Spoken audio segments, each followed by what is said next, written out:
First of all, tell me your name and what you do for FMC. My name is Brandon Schrage. I'm the Technical Service Manager for Nebraska, Colorado, Wyoming, and parts of Kansas.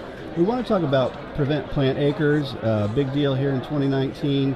What would you say to farmers about that, especially in light of the fact that they can use some cover crops, for example, that maybe they couldn't before? Right, so the big thing is to stay optimistic. We want to be hopeful for 2020. We want to plan for success then. And so one of the big things is to keep that ground and keep that acre biologically sustainable. And cover crops help in a big part with that, but we also want to make sure we're managing those cover crops effectively. One specific species blend is not going to be a cure-all. One specific style of cover crops is not going to be a cure-all. And we need to make sure that we're controlling those weed species moving forward to the spring. So when you're using cover crops for this purpose, does that present any extra challenges or different strategy in terms of management for your ground and the weeds that are still going to be there? It does, yeah, it is a challenge because it's one more tactic, and anytime we try to employ multiple tactics, it gets a little bit hectic. It requires more management skills and it takes more decision making. And so having a cover crop is a good idea, but we always want to make sure we're knowing which cover crops to pick, keeping that site specific with our regional programs. And we also want to make sure that we're not simply relying on just a cover crop to do what we need it to do. We want to keep that ground microbial active, and that's what a cover crop's great for.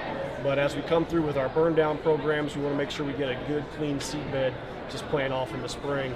In many cases, that's when a soil applied residual herbicide will be very effective.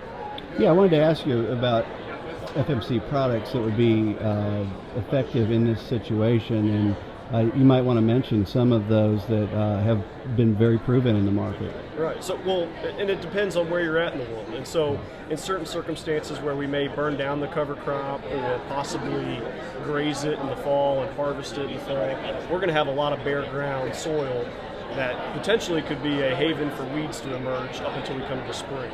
And so using a fall applied product like Authority MTZ, Authority XL, Authority First, dual mode of action products that are going to give us the residual weed control moving into the spring is going to be key.